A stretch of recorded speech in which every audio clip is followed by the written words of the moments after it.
Welcome. In this episode of Talking to Souls, we learn from Gabrielle Heikamp. She shares her extraordinary journey, near-death experience at the Taj Mahal, spiritual awakening, mediumship, psychic ability, extraterrestrial contact, channeling the Elohim, and connection to Source. Please be open-minded and listen to her fascinating journey. Okay, my name is Gabrielle Heikamp.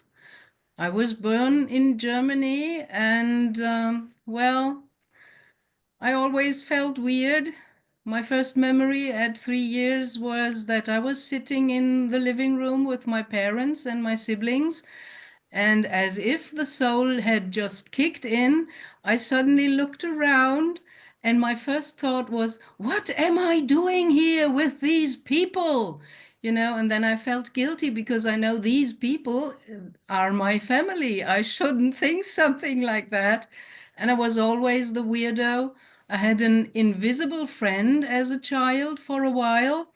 To me, it looked like just another school kid, with the backpack with the school books in there. And I was hanging around with that kid, my only friend at that time. I was bullied in school by the others, of course. They felt that I'm weird. Well, then I tried to live my life with my head like society trains you and tells you, and my parents tried to and trained us. And I was just kind of always running against a wall. I got a little bit of money from my father, and he probably thought I would invest it. And I said, yippee, chaka, now I can do what I want. And I had the crazy idea, I want to go to India because that's the cradle of civilization and religion and spirituality. And maybe I will find enlightenment there, these immature, childlike, wishful thinking. And I traveled to India and, I had an NDE there at the Taj Mahal in full moon night. I left my body and I don't remember or know how I came back into my hotel room. I remember I was going there with the rickshaw with two other Scandinavian backpackers, but how I came back, there's just, a wall, blank, nothing. And but I had during my NDE the funny experience. I was kind of floating through the famous tunnel, this tunnel feeling, and the wall was blocked. The tunnel was blocked by a wall of cyclopic stone masonry. And on this wall, this was very biblical, although at that time I was atheist and didn't believe in anything. I just wanted to find the purpose of my life in India, as if it is only there. If it's not here, it's nowhere. Where do you want to go? So writing appeared, flaming writing, telling me, go back to Germany, you will not die right now. Go to the Rosicrucians, and I have met them before. I listened to a talk of the Rosicrucians in Germany. They have the knowledge you seek. So that was clear advice. You cannot interpret that. So I went back to Germany and I rushed into a nearby town, the center of the Rosicrucians. And before they could even open their mouth, I said, kind of driven, obsessed, I have to become a disciple. And they said, oh, calm down, young lady, just take a seat and we have a course, follow the course. And after that, you can decide. But I knew I had to because it was written on the wall in the tunnel that blocked me from entering the light, like other NDEers. And I've been there with them for more than 20 years. And it dawned pretty quickly on me, studying all the texts of all spiritual traditions like Hinduism, Buddhism, Sufism, Kabbalah, and Christian mystics and stuff like that, also the Bible. They're all talking about the same thing. There is only one force, however they name it, Well, I had to leave there after 20 years because it felt only intellectual knowledge. and I was kind of eating their books, but I missed the practice. And they were kind of very strict about practice, because they were of the opinion even meditation already is occult. But I had Latin in school. The word occult only means hidden.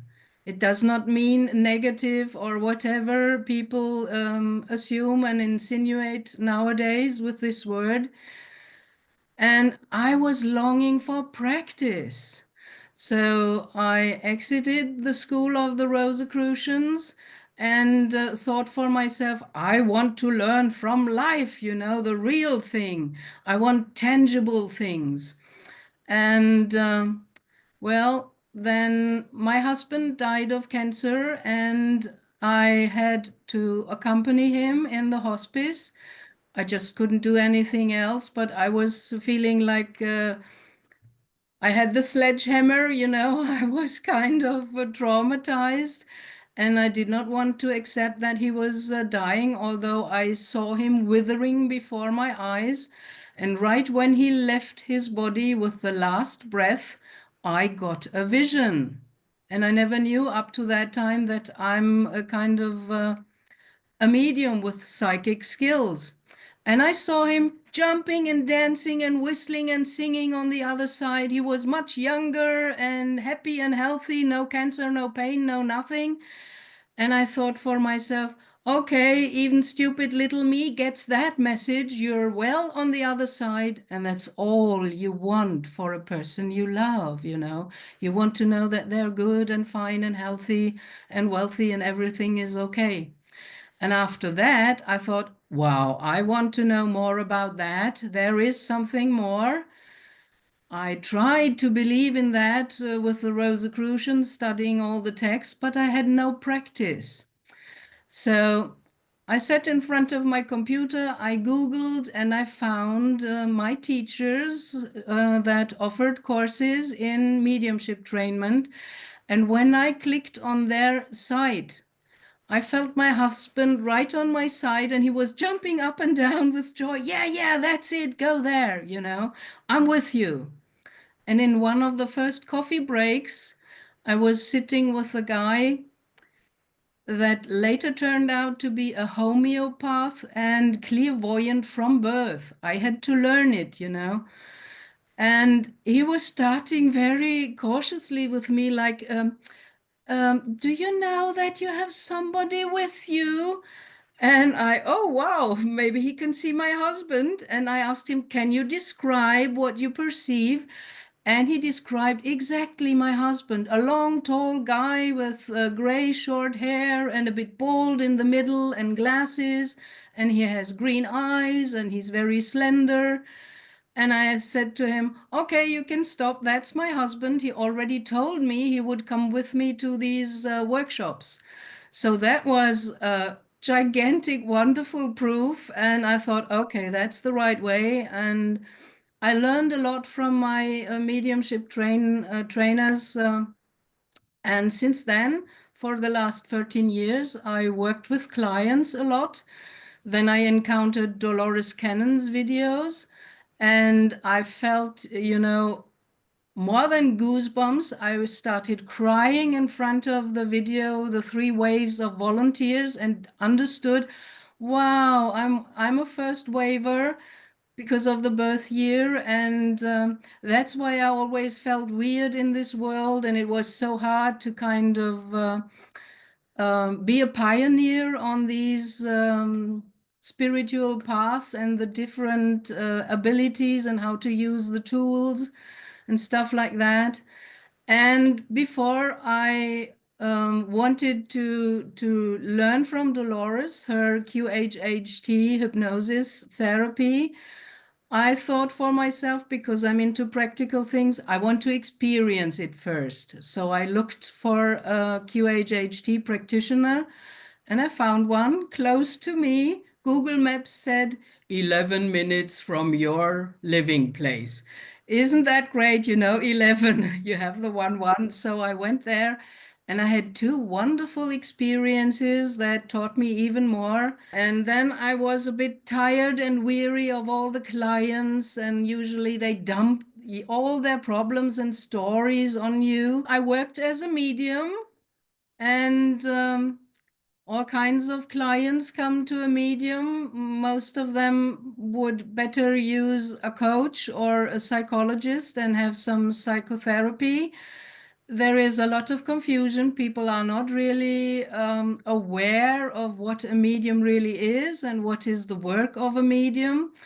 Some people, they think or speculate, if the medium looks at me only once, she knows everything and she can just do like this and then I'm enlightened and all my pain is gone or whatever. I'm not, I would love to be, but I'm not the magic fairy that only has to wave the wand and everything is fine. Because then there is the learning process missing. You can't just sit on your butt and say, I want to see spirits or whatever, which is a very unspecific invitation. I would never pronounce something like that. You should only open up for beings of positive light nature. Otherwise, if you just open up, well, anything and everything can come, and you surely do not want that consciously.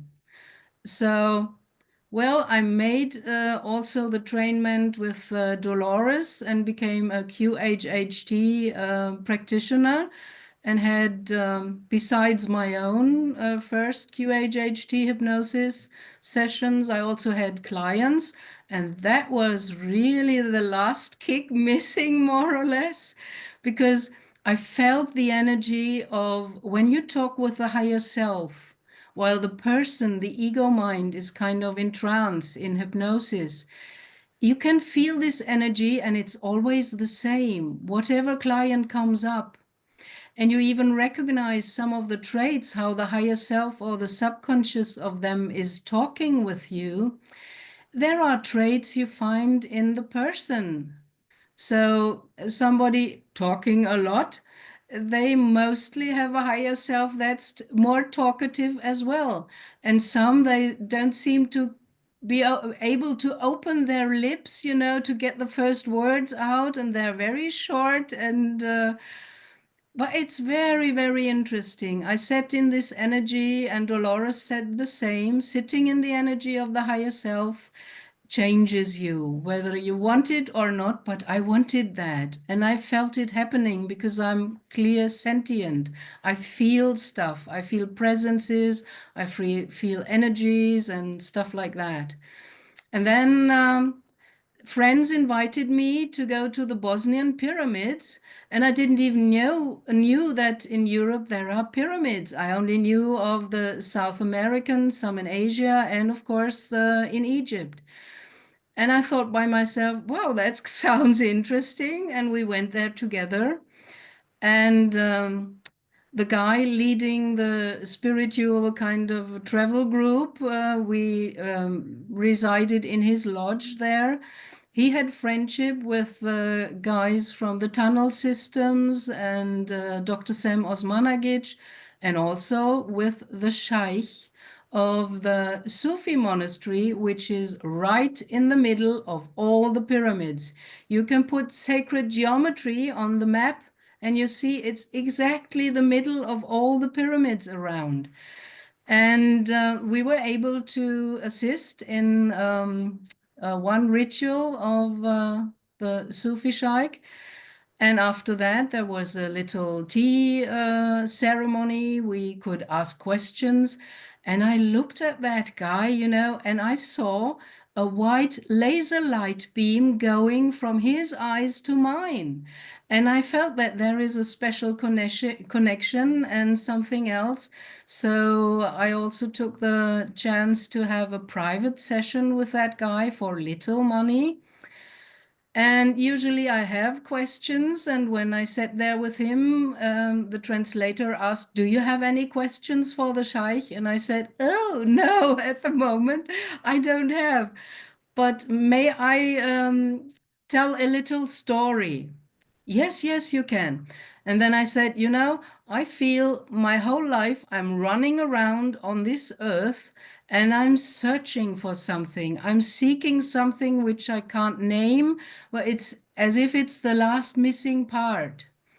And in my second QHHT, I had the kind of regression shown the life of a Sufi who went from Konya, the Sufi town in Turkey, to Persia to meet a certain master everybody called the crazy one, you know, because he was teaching in very different way than all the others.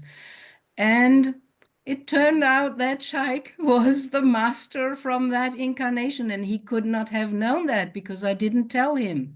When I sat there telling him the story, I'm searching for the last missing piece, he said, I was the one who gave you the initiation in Persia.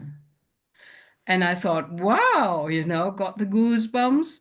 And then he said, okay, I'm giving it again to you. And then he touched me. And after that, suddenly I could channel.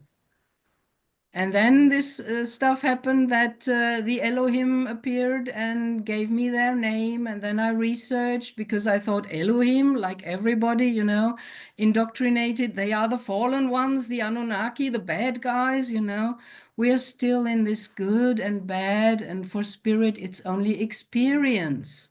And we were never meant to go down this moral road of judging. You know, even Yeshua said, do not judge, because by the way you judge others, you will judge yourself in the other worlds. And I had that experience of the life review in my near-death experience. There was no one there, no masters, no angels. I could not perceive any beings. I was just alone, confronted with the pictures of my life up to 20 years old, how I was at that point when I was in India.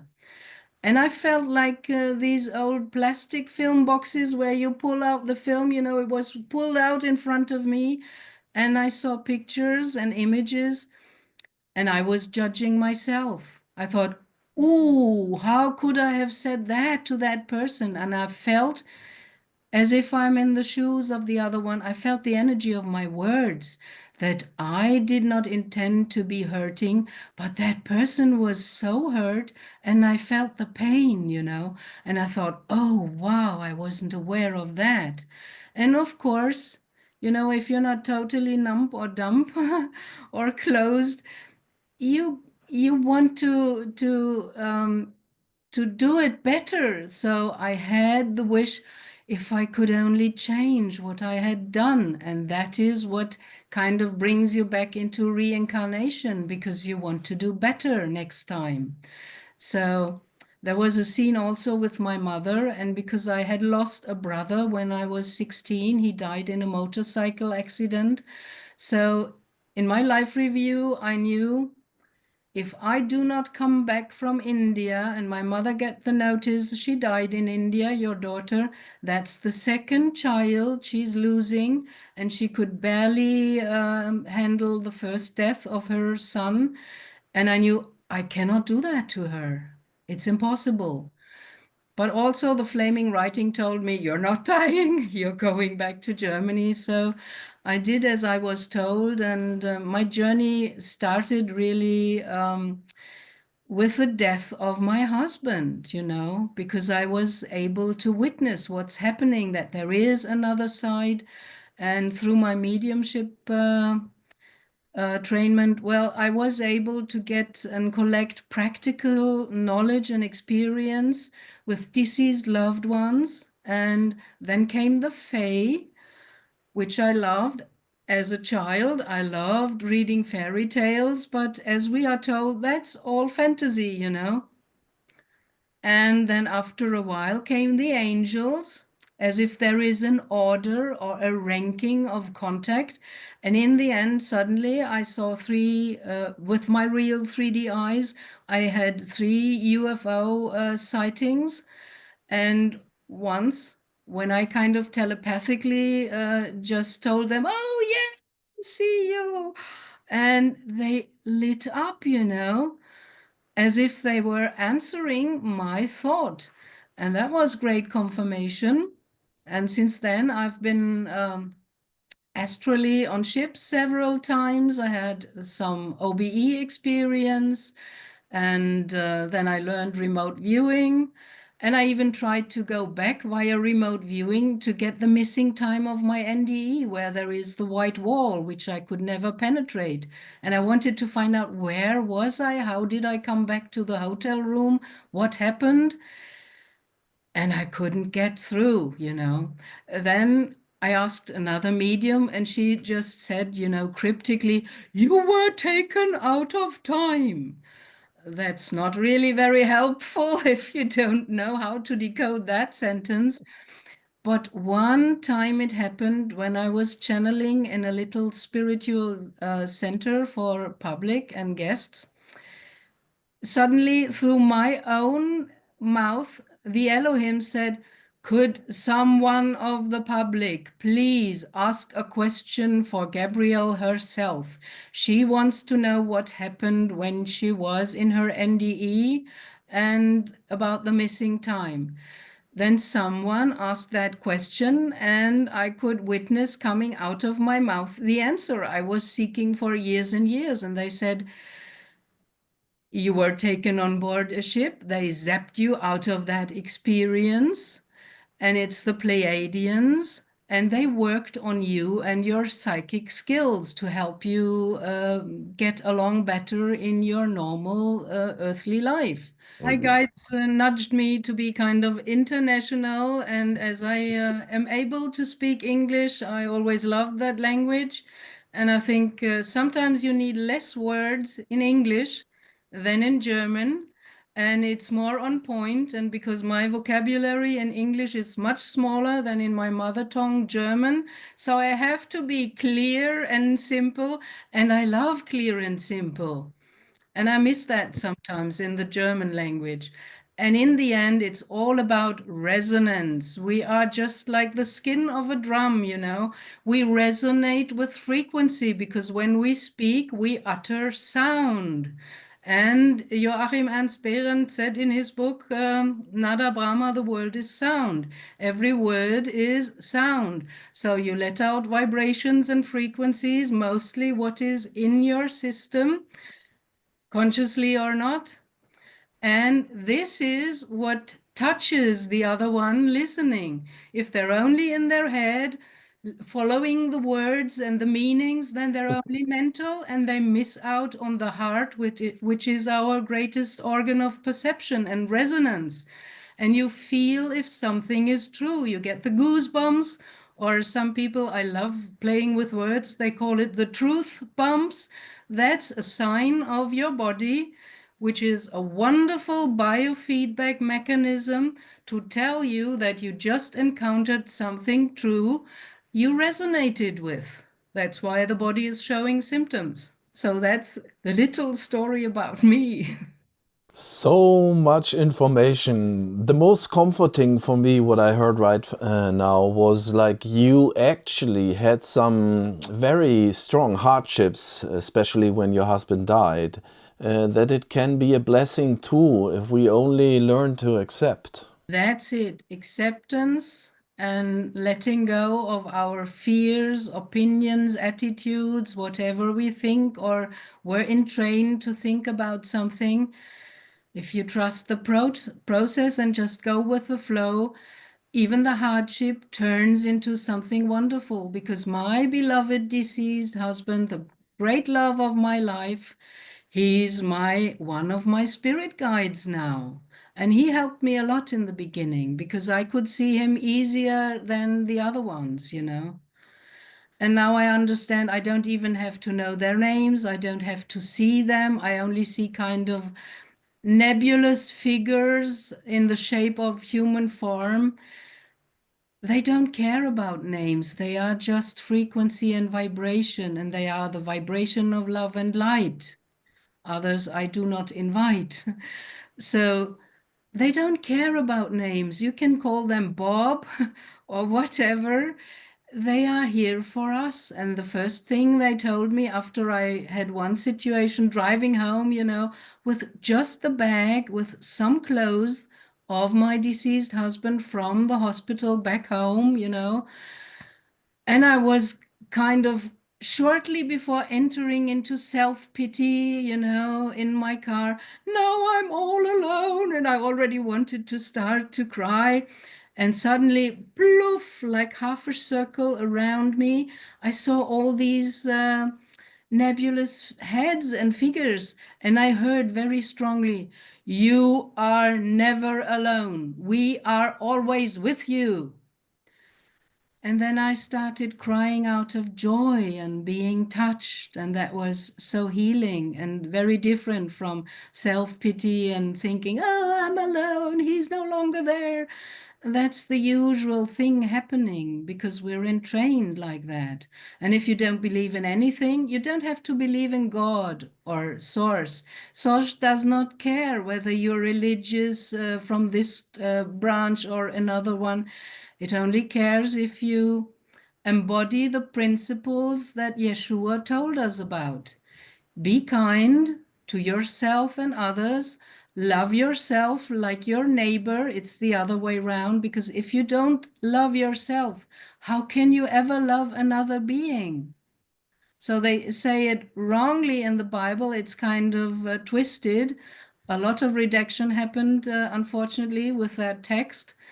And it's about embodying love, because the soul, we all have a soul, has a divine spark. And I heard the best definition of Source or God once in the hospital, where a mother was kind of pushing her child in the little cart. And suddenly on the floor, I was standing there. They were passing by. The child turned around to mom and said, "Mommy, do you know what God is?" And the mother, half amused, said, at least honestly, "No, I don't. Do you?" And the girl said, "Yes, I do. Shall I tell you?" And the mother said, "Okay."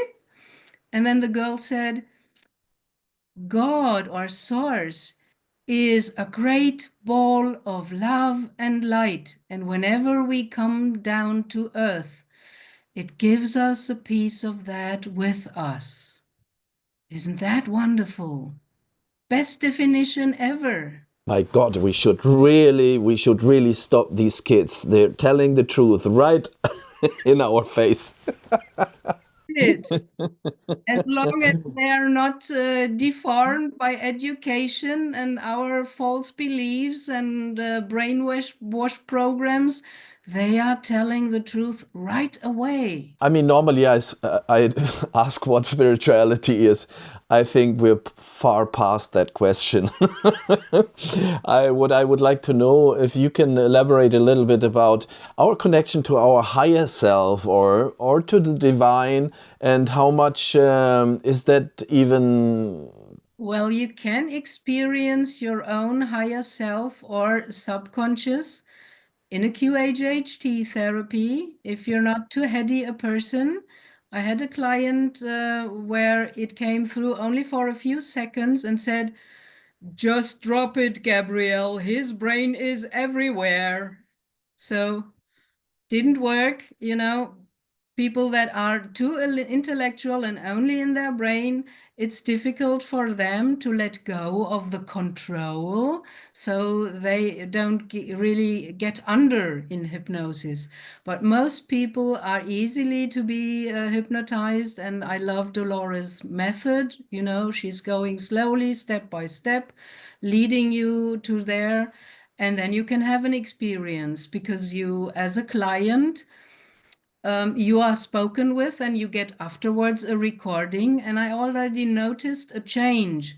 A few years ago, 5 or 6 years ago, people came from out of the hypnosis not remembering anything, only the beginning and the end, but not the questions, because you write a paper with your questions to your higher self, what you always wanted to know.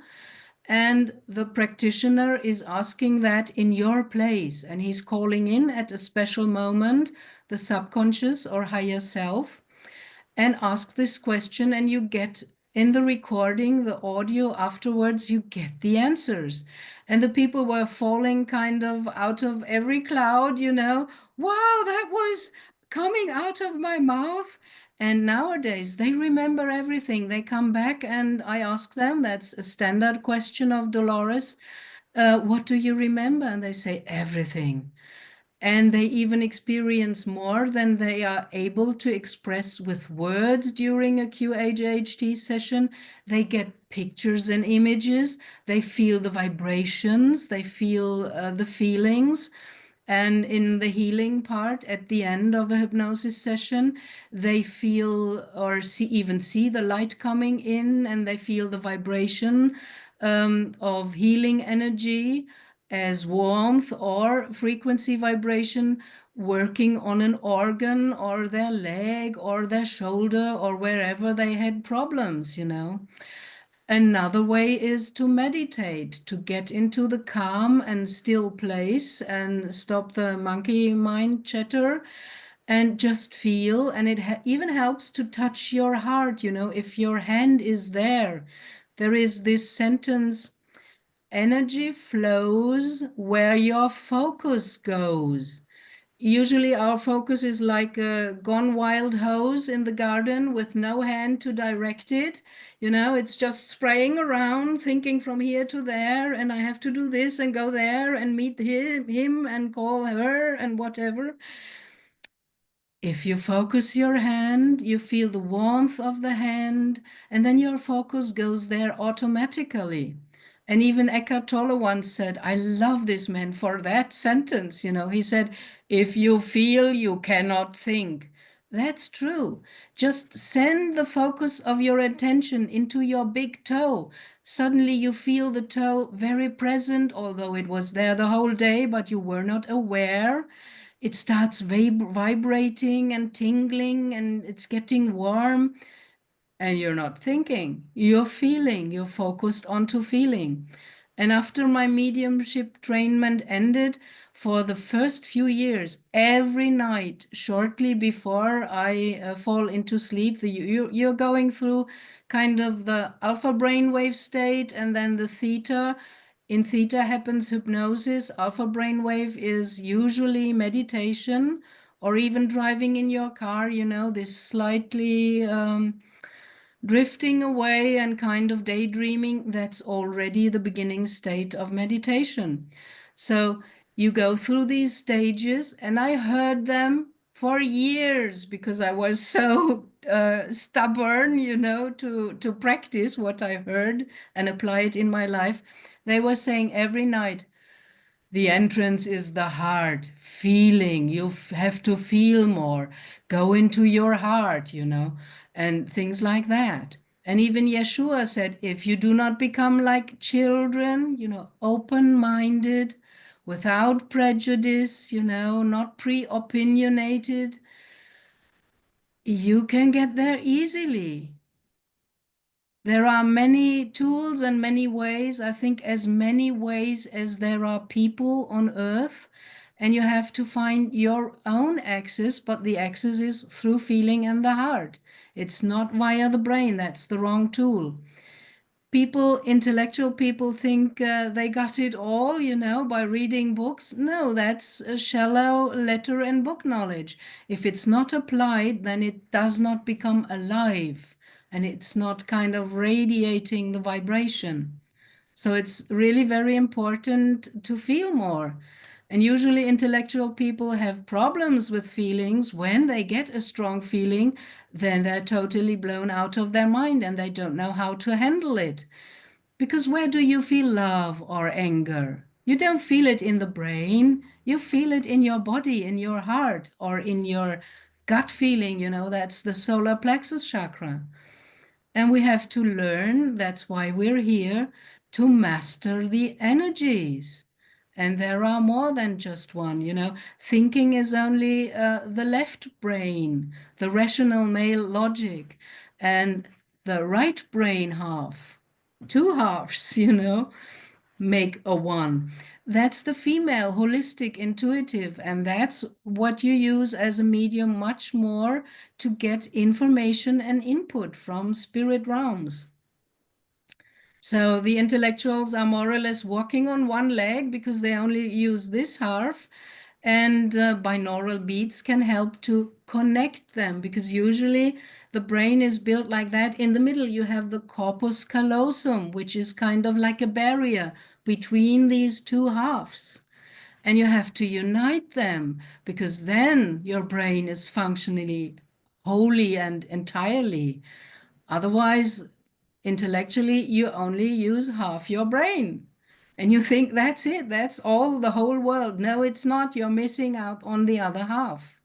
So sound can help us also to learn about ourselves and maybe help us also to feel this connection with our higher self. In my mediumship trainment, there was a lot of exercises our teachers did with us to show us, a plethora of tools and ways, which I found really good, because if you focus on one thing very early on, then you miss out all the rest, and you might to have go back and discover or rediscover something you missed out.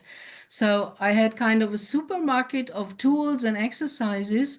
And this one exercise, toning through the chakra with the sacred vowels, that touched me, because I felt the vibration. When you tone and sing for yourself, it's vibrating your whole body system.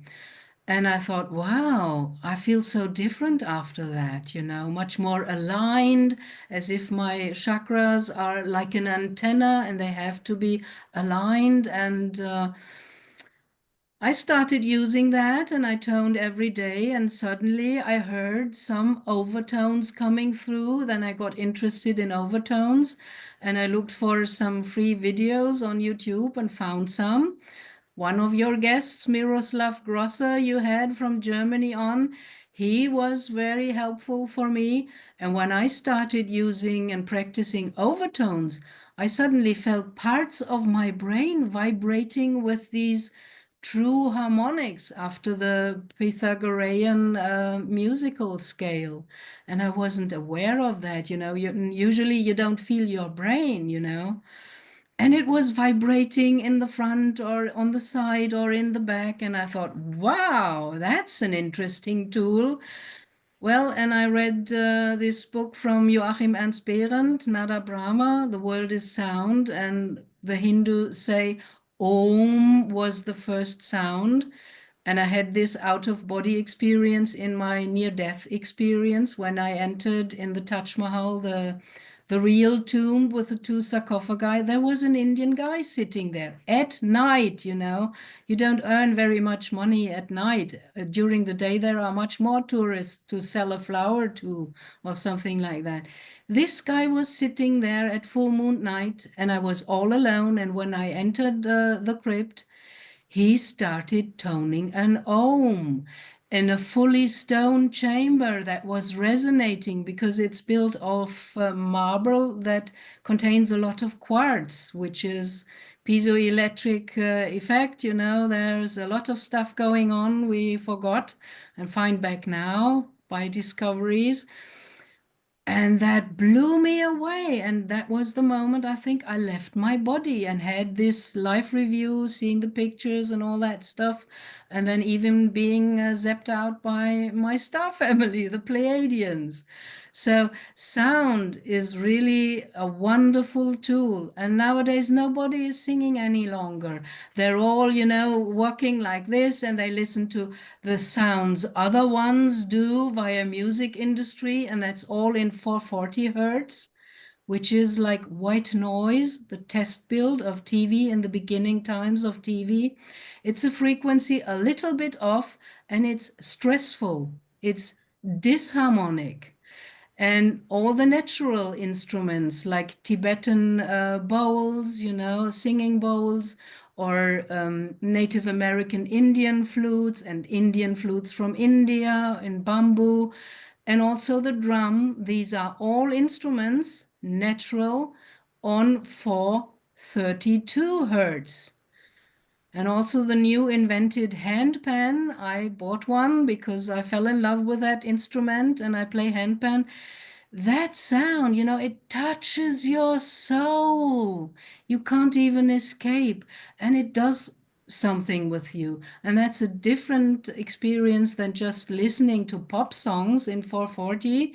That's kind of, you follow the text, the lyrics, you don't really feel into the different instruments, and a lot of that stuff is electronic. And the only thing some people are able is they sing along with that song instead of finding their own voice, where their pitch is, and feel it, and start just with simple things like toning an O or an ah and stuff like that. So we're lacking a lot of experience. We're overthinking too much. And that's even, in my humble opinion, intended to bring us away from the real way, because this world has no interest in us waking up and changing everything by becoming fully conscious. Same as if you use your common sense, ask yourself, can the pharmaceutical industry have an interest in us being totally healthy? No, because then they can't sell their products to us, so they want us sick. What you give out echoes back to you. That's again the principle of resonance. So if you sound Om, you are attracting the frequencies that are connected with the Om sound.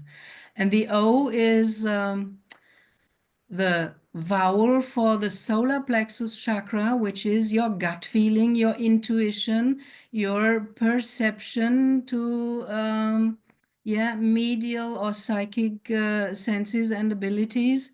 And the M is the sound of the crown chakra. That's the only consonant in the whole system. All the others are the vowels like U, O, A, E, and E. And with the Om, you connect with your solar plexus chakra and you open up for feeling, gut feeling, intuition, senses. And with the M, you connect with the spirit world, the let's say the fatherly energy in the universe, because we live in a polar universe. So you need the mother energy and the father energy to create something. You always need a male and a female animal to procreate. And in energy or even electricity, it's the same. You need the plus pole and you need the minus pole. If you take the minus away, saying, oh, that's negative, that's occult, that's bad, then you have nothing flowing. No electricity can flow with only one pole. So you always need both. And the funny thing that you can learn from Rudolf Steiner, he found out that our subtle bodies, the etheric, the astral, and the mental, they're always kind of zigzag polarized negatively and positively to enable the flow. And the left brain, the male logic rational, it is kind of ruling the contrary opposite body half. And the right brain is ruling the left body half. And if you ever looked at the Egyptian statues, how beautiful these faces are, because there is one half is exactly the same like the other. There was this one joke during my graphic design studies in a photographic workshop. You take two photos of your face, you cut them exactly in half, and then you put two left sides together and two right sides, and you wonder how different you look. And in the Egyptian statues, they have both halves exactly the same. And that's much more than only aesthetic and beautiful. That's showing that the left brain is as well, used as the right brain, and they are in balance.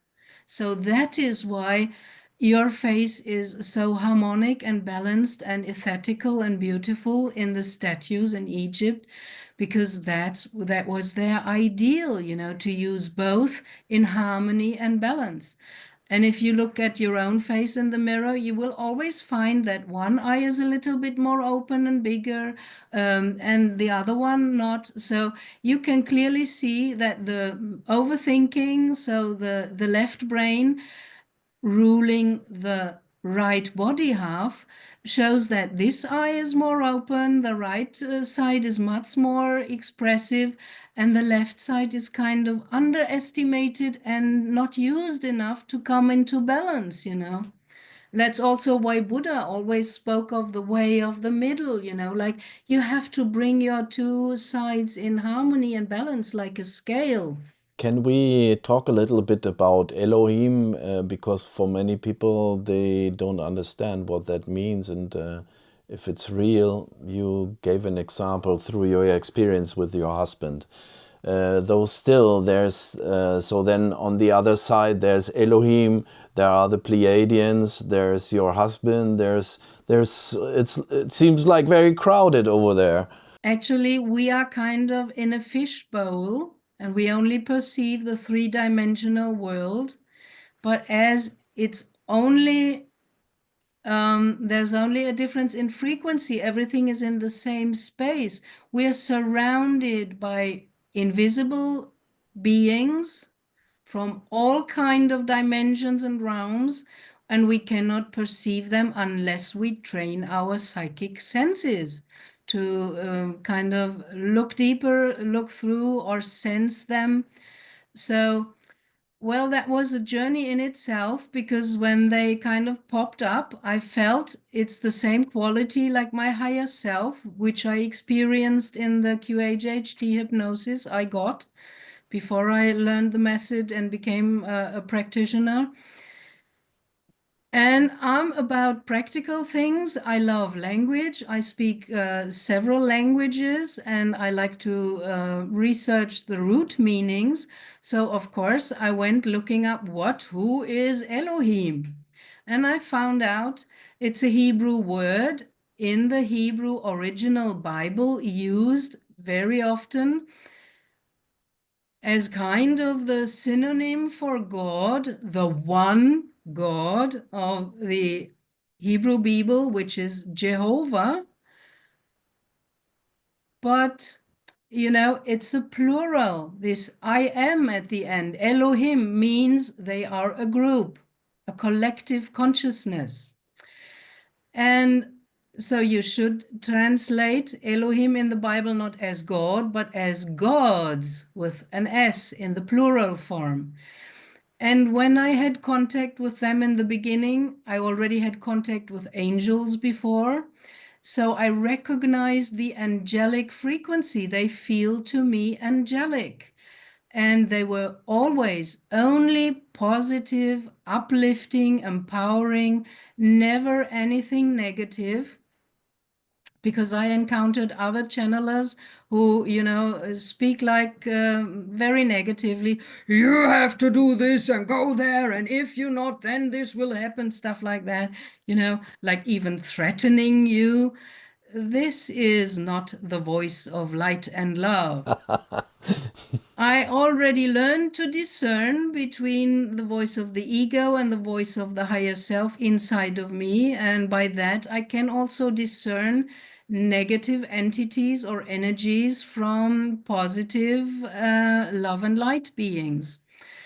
And I asked them myself, who are you? I want more information that I can research afterwards. And they told me we are a 12th dimensional collective consciousness. And when I channel, they always announce themselves with kind of a little speech saying, we are the Elohim, the breath of God, the form-giving forces, in service to the one infinite creator, in service to all. So there you have the whole agenda. You can believe that or not. Most negative beings don't give out their agenda like that. And if you kind of examine this agenda, saying the breath of God, what is breath? breath is what connects all of us. And the Indians in Hindu tradition, they call the breath not only air, they speak of the prana. In China and Japan, they speak of chi or ki, the life force, you know. So that's in the air we breathe, and every living sentient being, even a blade of grass, is breathing. Breathing is life. You breathe in and you breathe out. So there are a very primordial force, an aspect, like all the other angels represent an aspect of source itself. Like Michael, Archangel Michael, is the strength of source, the warrior force or power, so to speak. And Raphael is the healing aspect of source, the healing energy and healing power. So they are, as they say in another sentence or statement, the form-giving forces. They are the energies creating form. So they are the designers, the architects or builders of universes, galaxies, planets, whatever, you know. They give the form. They themselves are non-physical and formless, but can take any form they want. And then they say they are in service of the one infinite creator, and there is only one. And I'm of the opinion Jehovah is not the right one. Even as a child, I wondered, how can a God be jealous and wrathful? I expect a God to be above these human traits. So I never believed in that, and I doubted that. And they say, well, we are in service of this one infinite creator source, and we are in service of all, and they do not exclude anyone.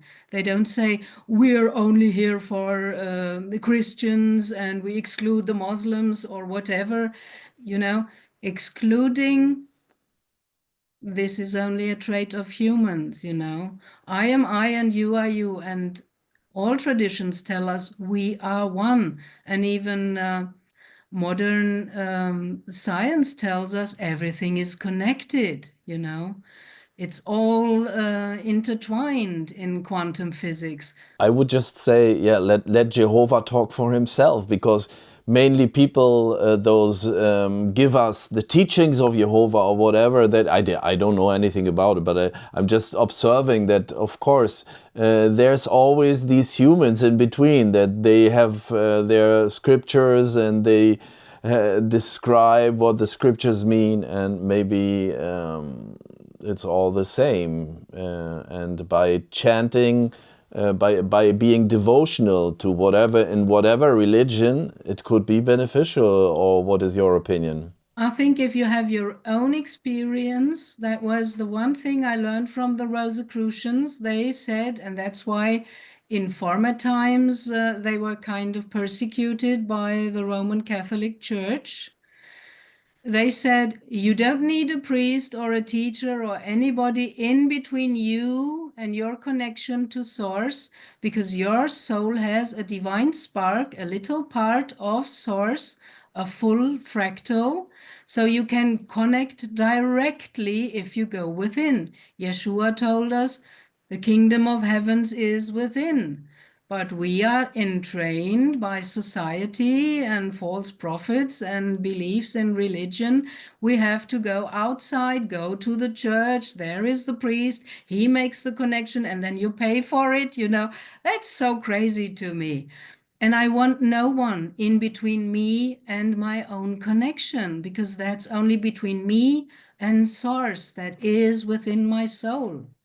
So I think we were infiltrated, and there are enough people talking about that as well. The ex-Vatican translator of the Bible, this Italian man, Mauro Biglino, talking in videos very, very eloquently and wonderfully with Paul Wallace from the Fifth Kind. And he was archdeacon, I think, in the church before he started his own journey. And they're going after the root meanings. And even geneticists found out that something happened. You know, the big apes have 24 genome pairs. and we have 23. So what happened? Why do we have less than them? If Darwin sold us in his evolution theory, it's not proven, it's still a theory, but everybody treats this as if it's the truth. It is not. Tells us of slow evolution and that we stem from the big apes. No, there was interference. There were these Anunnaki, fourth dimensional beings coming from another, let's say, planet, and they landed with ships here on Earth, and they wanted to mine gold, and their own working class rebelled against the hard work after some hundred or thousands of years. And then they had this idea to take the already present, by Earth developed hominid form of a living creature being and tinker with their DNA to make it a worker, to do the hard work of mining the gold. And they wanted this worker to be intelligent enough to follow their orders, but not too intelligent to rebel against them. So that's how they kind of fused one gene. It is especially that one for language, speech, and singing. I think it's PT Fox 2 or 4 or something like that. And they can find out now where our scientists developed the CRISPR technology, where you can cut out a piece from the DNA and insert another piece again. So they found out that this gene is made from two. It's a melt together from two genes. That's why we have 23 and the big apes have 24. So there was interference. There were other beings coming in, maybe a little bit more technologically evolved than us, but not necessarily morally or ethically, because to me, use another one and tinker with him like that, that's interference. And this is said to be a free will world. Source created it like that. Source does not want us to worship him because we have no other choice, he even or she, because Source is not male or female, much more. It's more the father-mother principle, like in the original Aramaic language of Yeshua. What is used there as the name or word for Source, it is the father-mother God.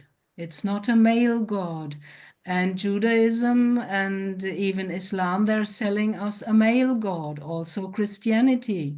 They forgot about the female. That's necessary for creation on all levels.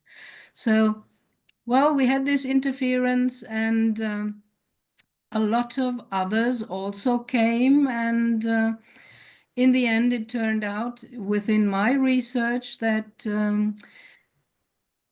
if a planet, which is an incarnated conscious being of a higher consciousness, is willing to take part in the process of enabling life, then come in these older races that are millions and millions ahead of us, the seeders, the ancient builder race, and they seed life on the planets via panspermia, via sending asteroids or meteorites that are full of lower life forms and kind of the building blocks for life. And well, then some others very much later came along, discovered Earth, and thought, oh, there's a planet, we can do something here. And they did what they wanted, not according to the divine plan, to allow life to to grow by itself without interference of anyone's agenda or advantage, to just allow what comes out. You know, if you do an experiment with petri dish and it is spoiled because a drop of something came in there, you have the choice: do I throw away the whole petri dish, or do I have a look what will happen now? And it was allowed, all these interferences, because of our fully fractalness of source, having the divine spark, that we will find kind of blindly our way back home through all the indoctrination, all the interference, because we have it within. So we cannot fail in the end. We will get there sooner or later. And all the astrological movement of planets and galaxies in space, they are like a giant clockwork. We live in circles and cycles. We do not only have winter, summer, spring, and autumn, we also have greater cycles. And if you look into history, you can find that a lot of stuff, like all the wars, they are repeating and repeating and repeating in every cycle. And now we're at the end of a great cycle, like the Hindu calendar tells us, the Mayan calendar as well. We are coming out of the lowest point of materialism, which is called the Nadir or Kali Yuga, the Dark Age. And if it's a circle, a movement within a circle of cycles, we are going upwards now, back towards Golden Age, Satya Yuga. So there is a lot of hope, and we're coming out of the dark ages now. More and more stuff is coming out. Now they even kind of proved the sleeping prophet Edgar Casey right, because they found there is much more under the pyramids than you were told. And my guides, the Elohim, told me also in the beginning, because I was interested in archaeology as well, they said under every pyramid there is subterranean installations and tunnels and stuff like that, because they are designed like that. You only see the top part, like the tip of the iceberg, but under all pyramids, because they were energy machines, they harnessed the energy of the earth, the magnetism and electricity and stuff like that. And there were also places for cure and healing energy, because the earth energy is very benevolent if you know how to harness it. And we've forgotten that. And now slowly, everything is coming out. We need disclosure, and we need to have the knowledge of our true human history with all the interference, because that will provide a shift in consciousness. If we have this one consciousness where everybody knows the same, and it's not the same state we are right in now, it's a higher state.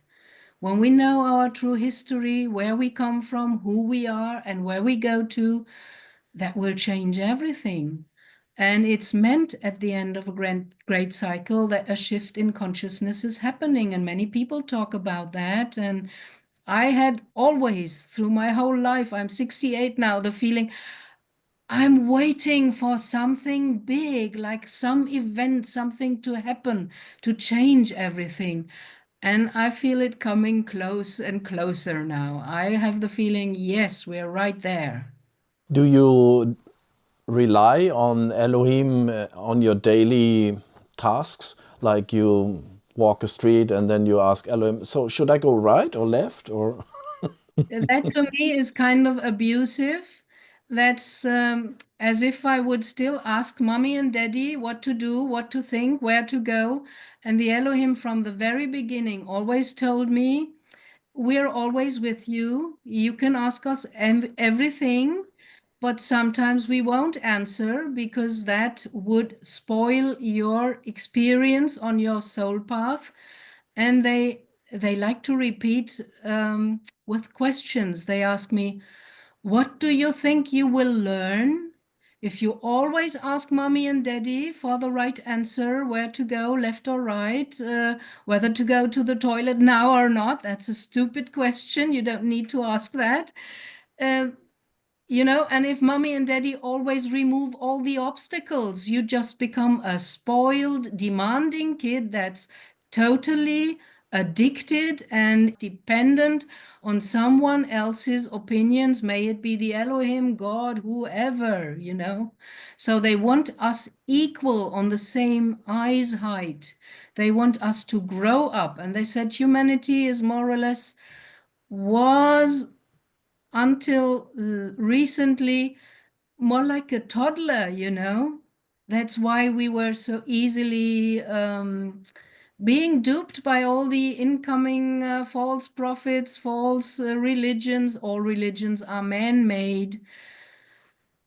They said source through all the ages sent messengers, and you made a cult around the messengers, but it was about the message to remind you of your own inner divinity and develop that, because it is potentially within us, but you have to develop a potential. You cannot sit in your kitchen and want to be able to paint if you don't go through the basics and learn how to use the brush, what kind of color, what kind of paper, how to paint something, how to create the form of an apple, you know, light and shadow and all that kind of stuff. So it's a journey of learning and growing, but they want us to grow up. And right now we're kind of in puberty. We're very rebellious, you know, and I'm a rebellious soul. I stop believing anything anyone tells me, and I'm very critical also with the Elohim, arguing with them. And they even told me afterwards, we love that. We love the critical ones, because the ones who say yes and amen to everything and believe everything anyone tells them, they're not already awake, you know. So, wow, that was interesting. And I still argue with them sometimes. And whatever I get from them, I research that if possible. Some things are not yet possible to be proven because our science is not yet there. You know, going to Venus and saying it's an inhabitable planet, it's hot, there is no life, only stone and sand and no water. Yes, if you only look on the three-dimensional level, you see only that. I've been to Venus astrally, and I saw on fourth and fifth dimension what is there. And it looks like paradise. It's green, tropical, warm, wonderful, lush ambiente and meandering rivers and soft hills and stuff like that, and wonderful beings that look like angels. Some even have wings, you know. So depends what your kind of view is and where you look. If you only look on the material, you only get the material. If you look on another level, you get more. And we're multi-dimensional beings, as I was told, and I still have to wrap my head around that. That means if in our universe there are 13 dimensions, as the Elohim told me, and they are in the 12th, so they even admitted we don't know everything, only Source knows everything, and Source resides in the 13th dimension. So you have an aspect on every dimension. So then I started thinking, oh, maybe some of the ETs I met are another alter ego of me, you know, just on the fourth or the fifth dimension. And then I heard my guides laughing and they said, yes, finally, you got it. There is only one incarnated here, as you and me and all the others thinking they are all different and separate. The greatest deception is to think that we are separate. There is no separation. Cannot even exist. We all come from the light, from Source. So how could we ever separate from that? It's impossible. We hear your stories. There's so much interesting things going on. Maybe we even have sensation, wow, that is true, or maybe that is true. So now, as a consequence of this exposure, should we go into the desire, I want to channel also, I want to talk to Elohim? I'd be very, very careful with that. My mediumship teachers were strictly against that, and they are true.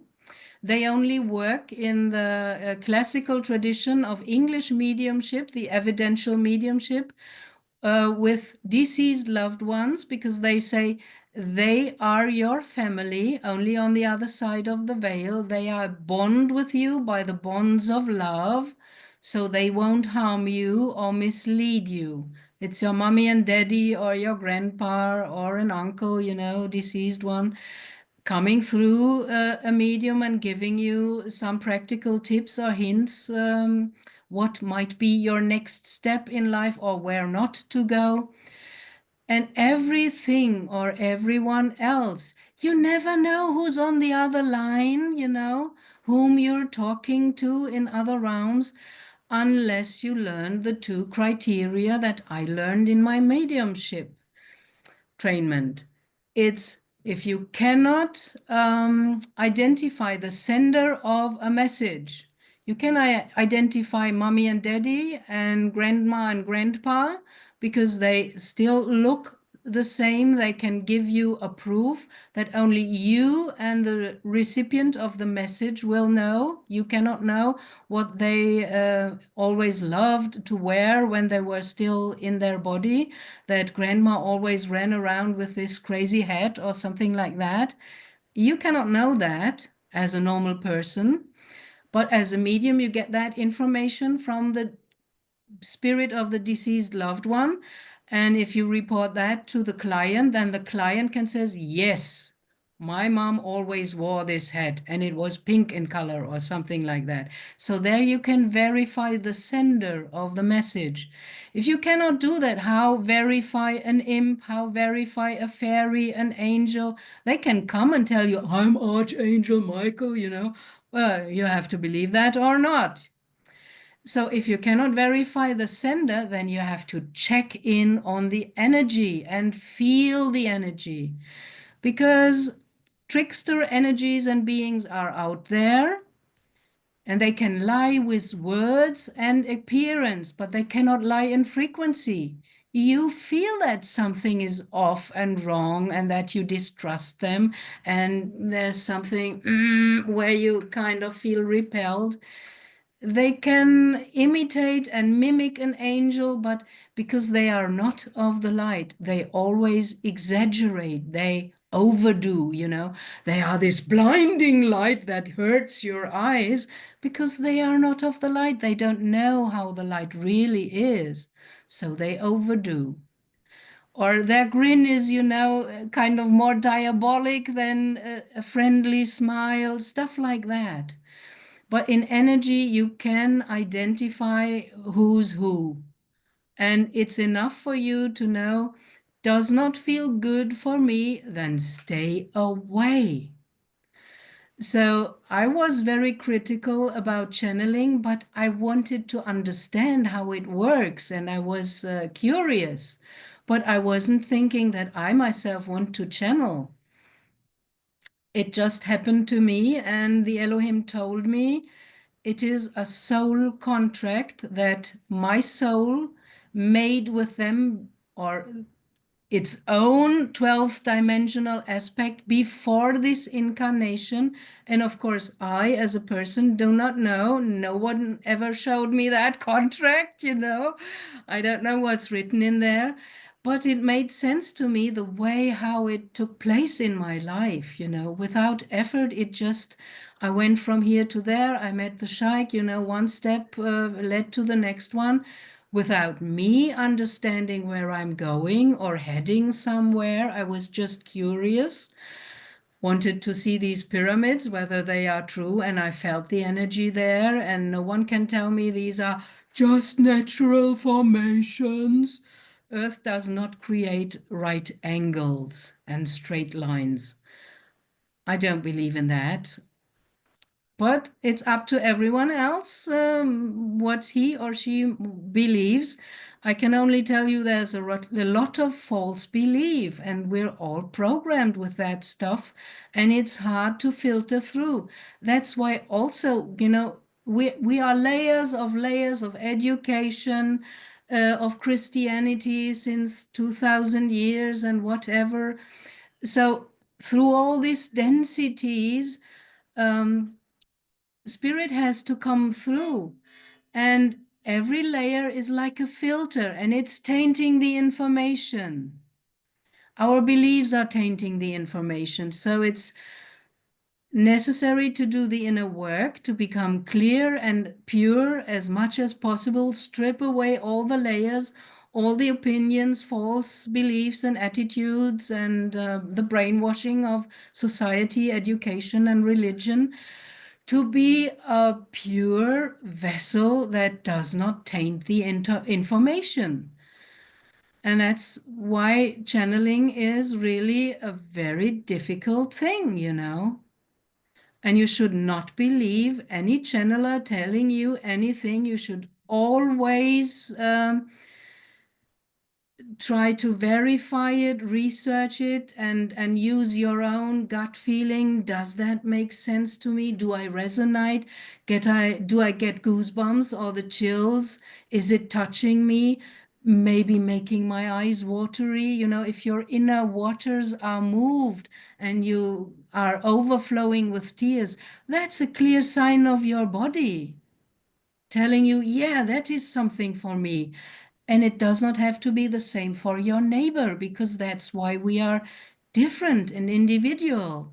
And God wanted this kind of colorful zoo of everything, as much as possible, because Source wants to experience everything.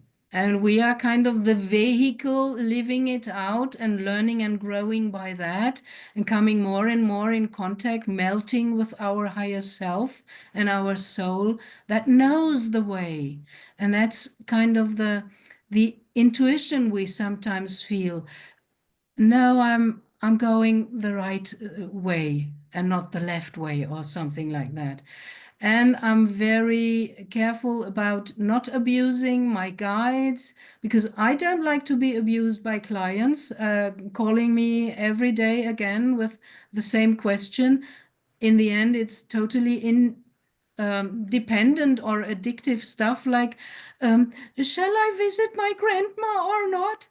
Well, if you don't feel like, then don't go. Why do you need me as a medium to tell you something like that and then follow that? That's totally crazy to me.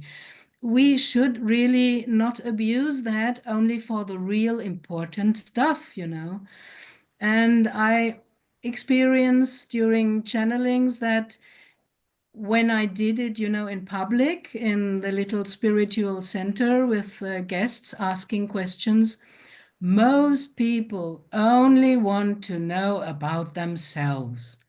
There is rarely a person asking a question that is valid for everyone, that has a bigger perspective, that is caring about humanity or questions of humanity. They all only want, how do I get my next job? Will I earn enough money? Or can I buy this car? Will I get the new position? Can I win in lottery?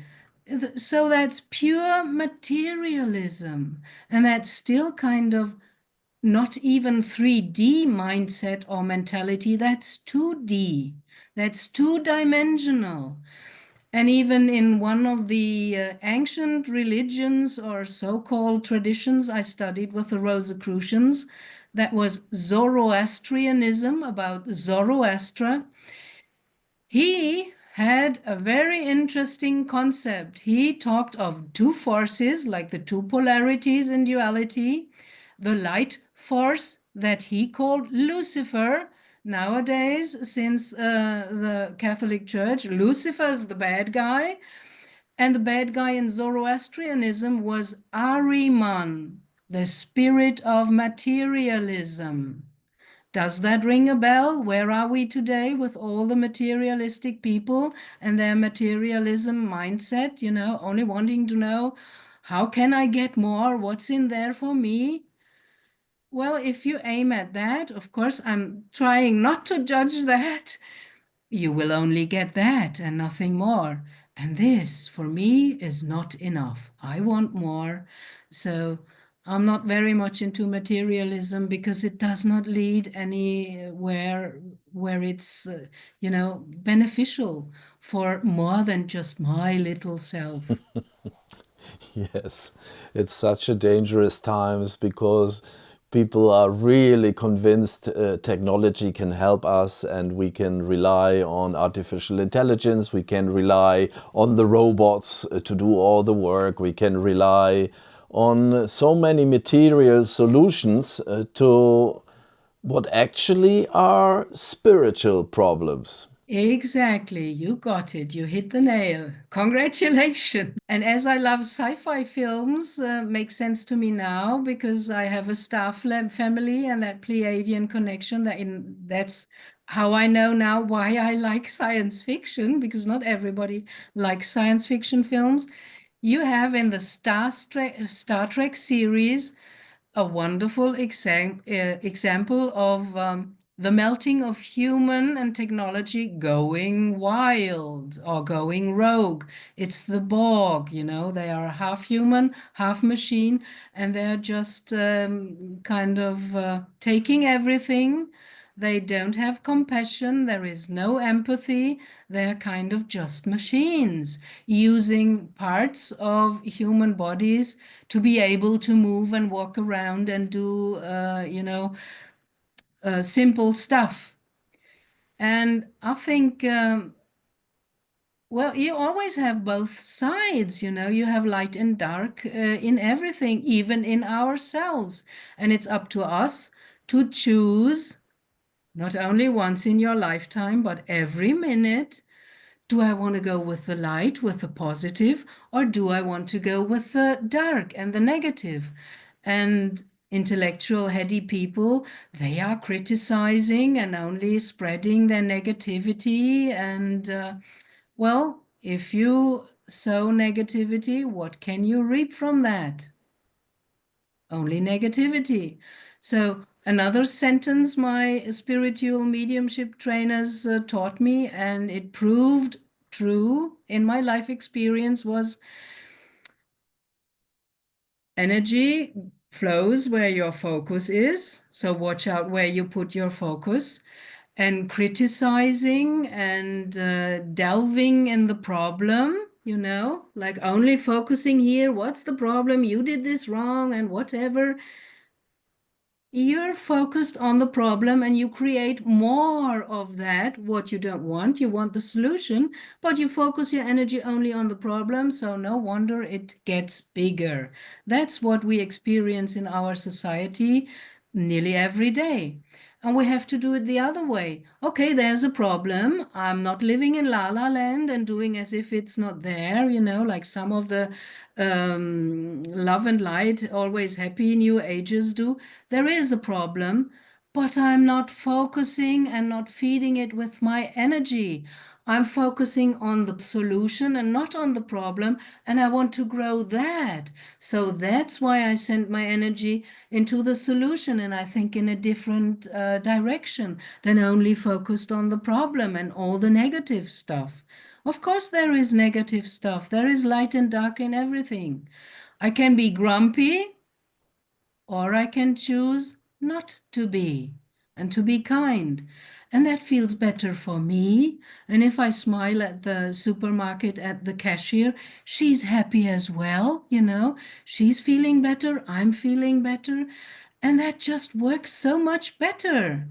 If only people would do these simple things. No, they're going and arguing with the cashier. Oh, you did this wrong, and wow, wow, wow, wow.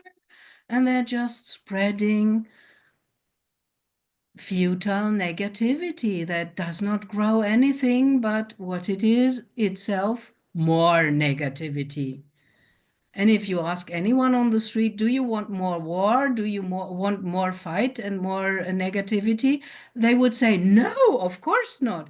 But they're practicing it day after day after day, you know. All this attention the war gets, so much attention, too much. Well, and it's such an old thing, you know, even in one of the older Star Trek series with Captain Jonathan Archer, they have the Nazi aspect in there and the time war aspect, the Nazis working with Draco-reptilians, and it's a time war, a temporal war, because they're traveling through time and trying to install negative stuff before the time when it really is noticed. And then the good ones have to travel in time back to that place and kind of eliminate that influence that came 100 years earlier and was put there via time travel. And the Nazi connection with the Draco-reptilians, you know, it's just obvious. When I did my research, I was kind of thinking I'm going crazy. I thought, wow, my God, you know, just this one saying, we will take draconian measures. How does this word come into our language? Where does it come from? Draconian measures is always very hard stuff, you know, hard regulation and rules put upon you. And there is this star system, Draco, which is the origin of the Draco-reptilians. And of course, with a negative attitude, you kind of attract them. And Hitler was all about ego, and he was all about finding ancient technology from Atlantis and ancient weapons, because he was only about conquering. That's the same agenda the Draco-reptilians have. Of course, they matched. And they all know how to travel through time. And this war thing, you know, the battle between light and dark, it's such an old concept. The Gnostics and Hermeticism is even talking about that. The texts I studied with the Rosicrucians, the Gnostics had this idea that our world was created by source, but then came in these kind of usurpators and infiltrators and wanted to abuse it, and they created a false matrix or layer of reality, and we're all believing in that. And well, this war is a very old war, and they have this one kind of imposter entity that plays the god, you know, for whatever culture in whatever epoch, and it's changing, and they're fighting under themselves who's allowed to reign for the next period as the main imposter god, you know. That's why I try to avoid the word God, because it goes the wrong direction. Source to me is much more neutral. It's really the where every creation stems from. And it's masculine and feminine, and not only masculine. And look at all the religions, especially the Abrahamic religions, which are the main three: Judaism, Islam, and Christianity. They come from a very difficult climate, this desert climate, very arid and dry. And if you make a mistake in this climate, in the desert, you die very rapidly. That's why all these religions are very rigid, have their rules, you know, what to do and what to not to do, and they're just authoritative. They don't include that the devotee grows and reaches higher states of consciousness. That's why I prefer Buddhism, that has no God image at all, never went to war with other countries. And in the Hindu tradition, you find a lot of knowledge. They are even in the Mahabharata talking about flying machines, Vimanas, 5,000 years ago, when, you know, we we just, in Christianity, we have the reincarnation theme redacted out of the Bible, and we are told, live this one life, and if you don't make it good, then you're going to hell. If you knew, oh, I have another chance, next time I can do better, like in Hinduism, that's including the idea of reincarnation, then you're not so stressed, and you also need some bad experience. When you burn your fingers, after that, you know how pain feels and what's the quality of fire. Without that, you don't know. When I was lamenting with my guides about light and dark, and the bad ones, the bad guys in this whole game, they said, again, they answered with a question. They said to me, how do you think you can choose the light if you do not know the dark? If you don't have this contrary experience, you wouldn't even recognize light, maybe. So you need both. We need the contrast, although we don't like it. And we need to repeat as long until we really got it. So some experiences repeat again and again and again, and maybe that's a sign to change one of your beliefs or your attitudes. And there's another wonderful saying, what you resist persists. That's why Yeshua said, do not judge. If you exclude something, you will attract it, because energy is always connected. If you are on one pole and you negate the other one, it's still there. You can't lie, and you will attract it because you're still connected. Only in the middle, in balance, you can kind of get out of this attraction and stimulus reaction game and really choose freely. What do I really want? Where do I want to go to? How do I want to feel? What do I want to be the world like I would love to live in? The dark is still there, and or is the light winning? If the light is winning, should we do something? Do we need to do something? Or well, if the light, like our sun, that was symbolically worshipped by ancient cultures like the Egyptians as the giver of life, the source where everything comes from. Without sunlight, nothing grows, no life would exist. We wouldn't be here. This planet would not function as a life-giving planet. So darkness comes from the light.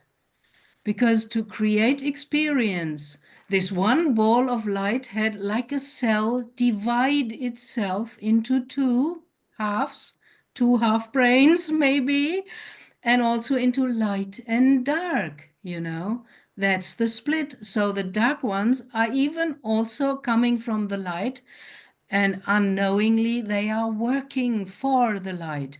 There is this wonderful dialogue from Goethe, who was an initiate in his Mephistopheles dialogue. He lets his diabolical figure, Mephistopheles, the devil, say, I am part of that force that always wants evil and despite creates good, You can have a bad intention, but what's coming out always has some positive effect or some positive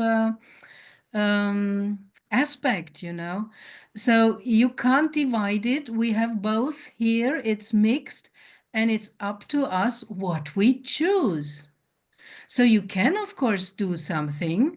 Be kind, be friendly with yourself, show compassion with yourself and others, If you practice that with yourself first, then you can also live it and exude it towards the outside world. And by that, you better the world, As a student, I was running and demonstrating against whatever, and I wanted to change the world outside until I understood 20 or 30 years later, I have to change myself as this tiny wheel in the whole giant machine. If one wheel starts turning in a different direction, you change the whole machine. So change starts within us. And that's even harder. The Chinese, I think it was Confucius, he said, it's harder to change yourself than to conquer a city. Start with simple things, no? And do a little thing different all the time. Another thing that's very interesting, kind of to get into the balance, and it's got to do with music as well. Usually we have right-handers who do everything with the right hand, you know, and we have some left-handers that are very often, at least my sister, when I was young in the 50s and 60s, I had one sister who was left-handed, and she was forcefully trained to do everything with the right hand. So as the right hand is connected to the logic, male, rational, left brain, you're overdoing, you're out of balance, and you can easily start doing some things with the other hand to get into balance. And I got for years and years a message in one of my mediumship trainment circles, you know, with interested others. You have the group, that's wonderful, with the feedback, and you go with the things that everyone perceives. And so you have some proof, and it's getting more kind of tangible.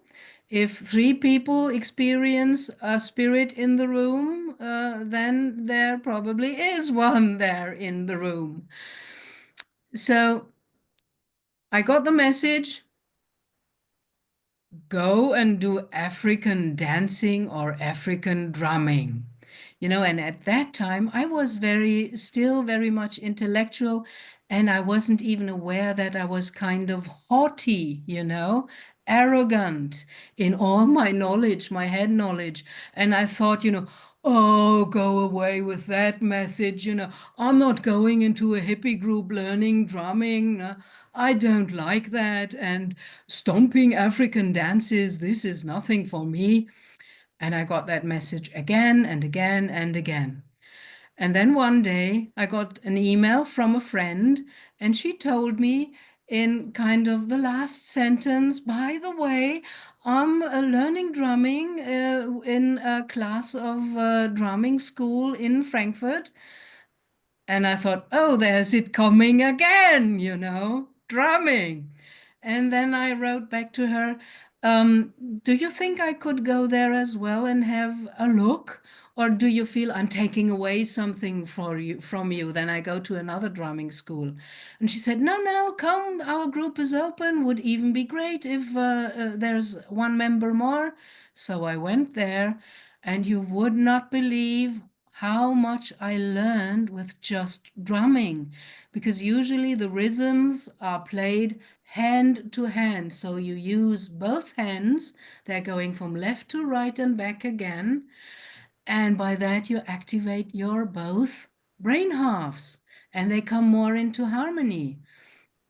I still can't remember some names of the rhythms, but my hands have memory. They still know, without knowing the name, how to play them. And even as a medium, you know, with your antenna everywhere and perceiving far too much, you sometimes need to set healthy boundaries. In the beginning, I couldn't do that. I got thoughts and feelings from everybody around. Sitting in that group, and the teacher divided the group into one half playing that rhythm, the other half playing that rhythm. And they connect beautifully, because in the pauses of the one rhythm, the other rhythm is coming in. So it's a wonderful experience. It sounds beautiful. And with this division in the group, I was right sitting at the point where the other one to my side, left or right, was playing the other rhythm. And without noticing, I found myself playing with her, although the teacher had said, you play with the other half. And then the teacher kind of yelled at me, stay with your rhythm. And I thought, as a medium, oh, wonderful, thank you for that message. I'm going with the rhythm of anyone else, but not with my own, you know. So I learned to stick to the rhythm, and not fall into the rhythm of the other ones.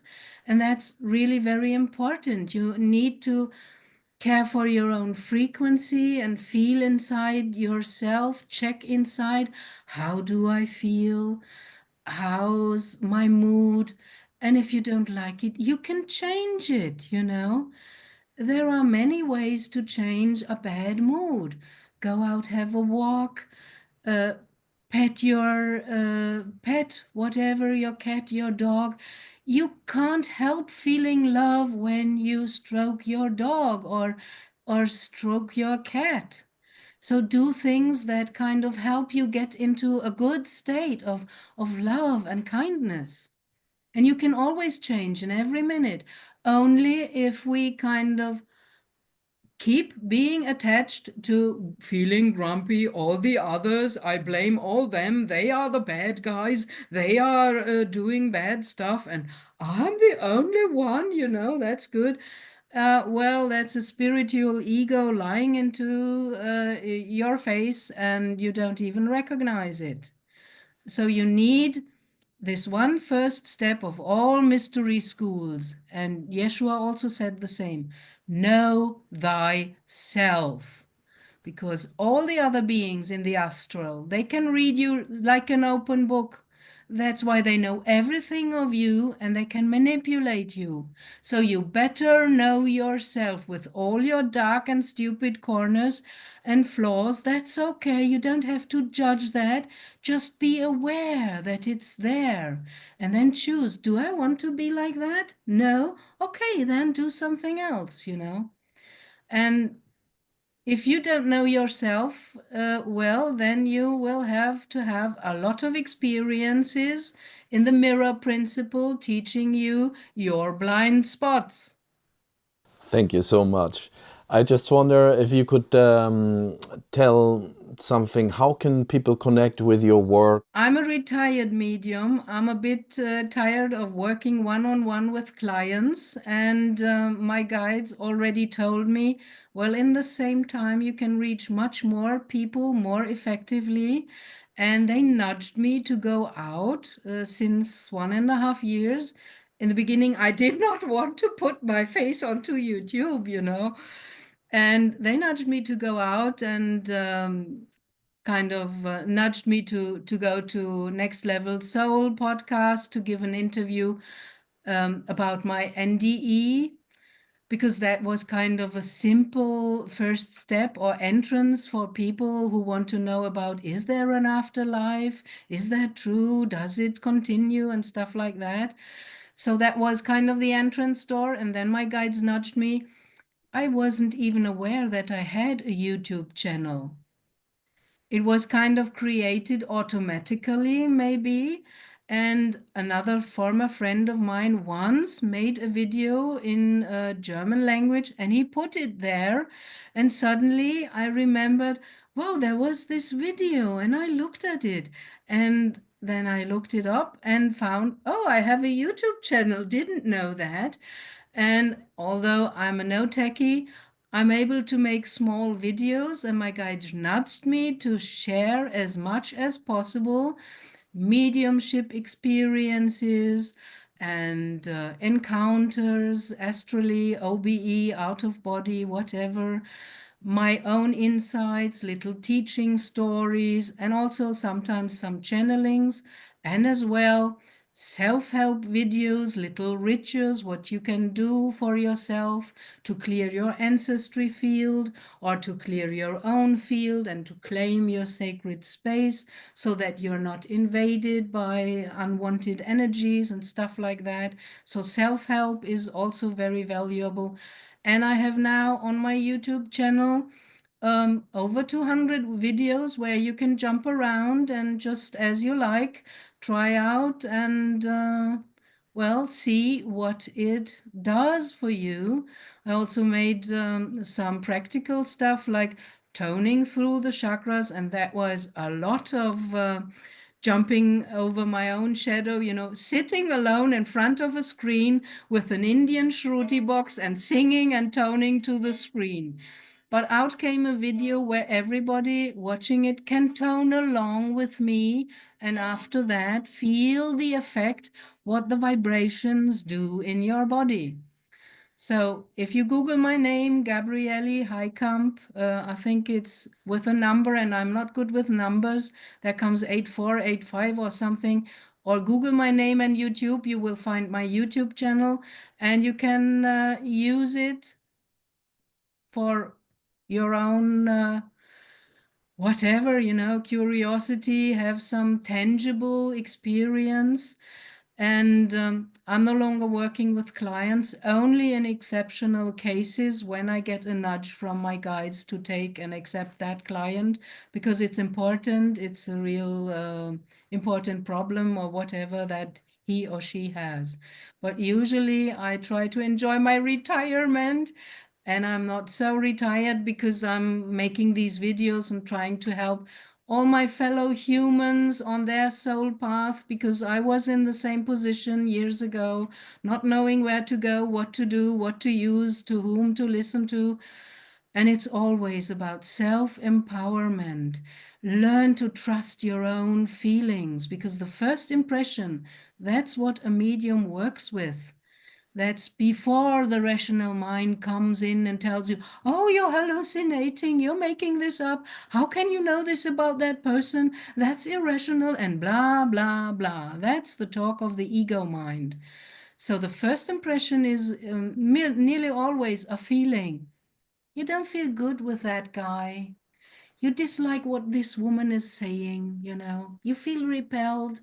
Your solar plexus is closing because it's not the right energy for you.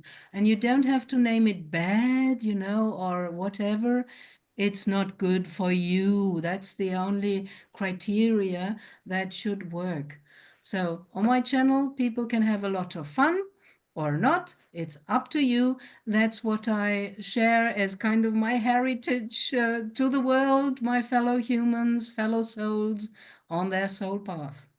Human beings, we all have an ego mind, I'm not perfect. I'm on my way, same as all the others. Maybe I started a bit earlier, but that isn't important. It's only important that you put your foot onto your soul path and not where you are a kilometer ahead or just started. The next thing is I'm talking about the mediumship experiences, like having OBE, out of body experience, astral traveling, astral encounters on ships with angels, and also with beings from the fairy realm, from the Fae, and channelings. And I thought in the beginning, I'm only channeling the Elohim. No, it wasn't like that. The Fae were coming through. Suddenly, Archangel Gabriel, whom I never channeled before, came through. That was interesting. And there's no coincidence that my name is Gabrielle. I found out, oh, that's a synchronicity. The Archangel Gabriel is in my German forename. And even in the last name that I had before my marriage, there was also the EL of the Elohim. So I had it in Gabriele, and in my former last name Ellinger, there's also L in there. So there already was the Elohim connection. But I channeled different stuff. One time even the crystal consciousness came through, because I love crystals, but I don't know so much about that. And it was very interesting. So it's a journey. I'm sharing my journey. Wow, that was so much information. Sometimes my mouth wasn't even working because the flow was faster than the rest of me. But that was an appointment, I think, and it was meant to be, and I really loved it. So I love your openness, and I'm really very, very happy for your invitation. I loved it. Thank you very much. Thank you so much. That is really nice. But I also walked the Jakobsweg, and I hate hiking. I am more a couch potato. I had kind of the desire to prove or show to spirit world I don't only want to talk about spirituality, blah, blah, blah. I want to prove that I'm really there and I'm willing to do something. So I went out of my comfort zone and I walked the Jakobsweg, and I had an encounter with Mother Mary there. That was just mind blowing. I never knew that I have a connection with her, but now I love her dearly, and well, the connection is there. You saw her in Finisterre? We had to go there by bus, and the bus is going through all these fjords, and you're in 40-degree heat, you're bumping around on the bus, that brings you into half asleep, half trance, and half awake. So I was in the bus and I was kind of going like that and nearly falling asleep and then coming back again all the time. And suddenly I saw in front of me Jacob, the holy saint, and by his side, Mother Mary, in front of me, astrally, with closed eyes, half asleep, half in trance. And I thought by myself, well, okay, Jacob, I can understand because it's his path, his way, I'm walking. But what is Mother Mary doing here? And they both smiled at me, and then they both put one hand onto my shoulder, and I felt as if I'm giving a task, and I felt honored. And at the same moment, my ego kicked in. Oh, I don't know what this task is. Will I make it? Am I qualified? And all this ego stuff. And there was one particular thing about Mary which really kind of struck me. She had a 5-pointed star on her forehead. Oh. And it was alive, it was a pentacle looking like a star, full of golden vibrating light, and it was moving. And as I was a child, in I think around 3 or 4 years old, I got a whip on from the kindergarten right in front of my forehead, and I still have a little inundation there that has the form of a pentagram, a 5-pointed star. And I was just looking like this in awe, with open mouth and totally stupid at Mary and this wonderful glowing star on her forehead.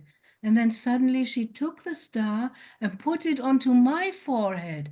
And whoo, Wow. felt this task really arriving in my system. And I was fearful and honored at the same moment. And then they both said, at the same time, synchronically, you will understand it and you will make it. And that was all I needed to know. So my fear could drop. They said, you will make it, don't worry, and you will understand it when the time is right. Doesn't have to be right now. We're still waiting. What is the task? Maybe it is the task already. Maybe that is it. At least at the moment, what I'm doing with my YouTube channel, that is the task. Yes. Spreading the word, spreading light, and preparing something where people can feel something to get back into feeling.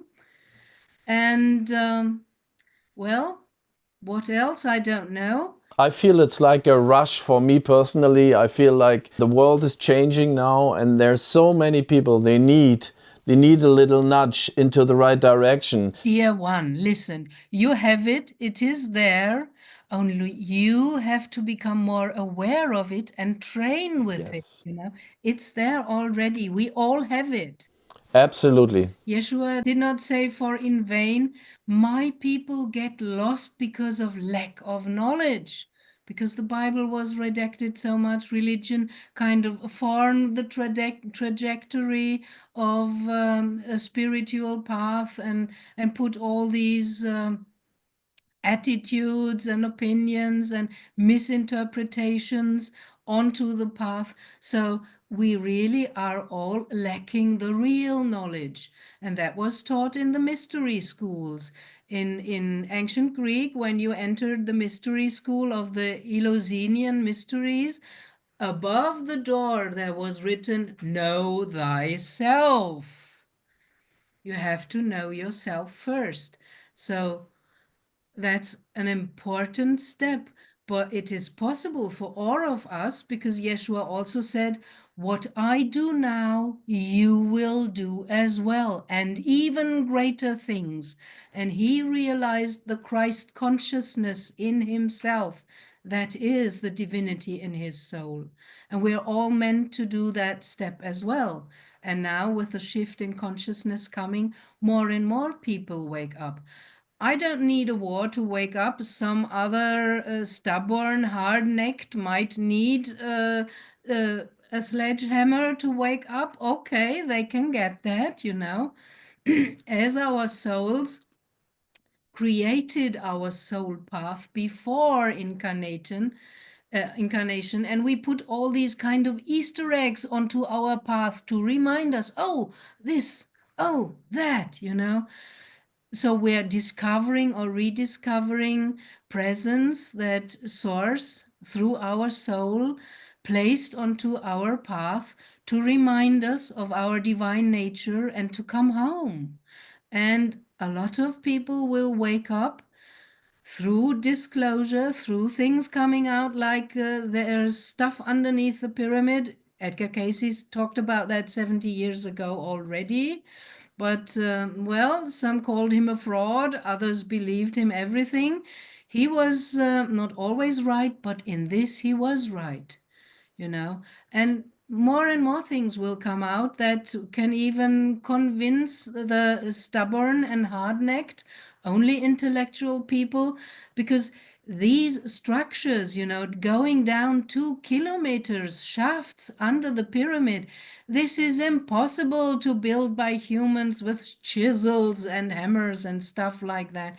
That is clearly ET technology or higher advanced technology that we find now and can learn to understand and use and rebuild, you know.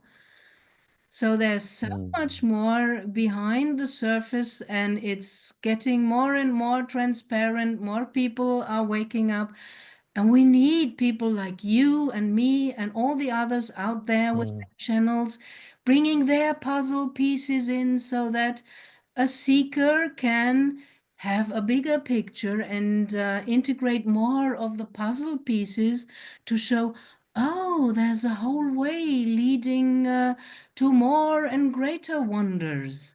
If you use your focus of energy, setting an attention, an intention before you start something is a good idea, because then you tell the whole quantum field around you what it is that you want. But, you know, everything will change, our whole society. I just love it because it is our duty to share what we found to help our fellow humans. That's wonderful. Thank you.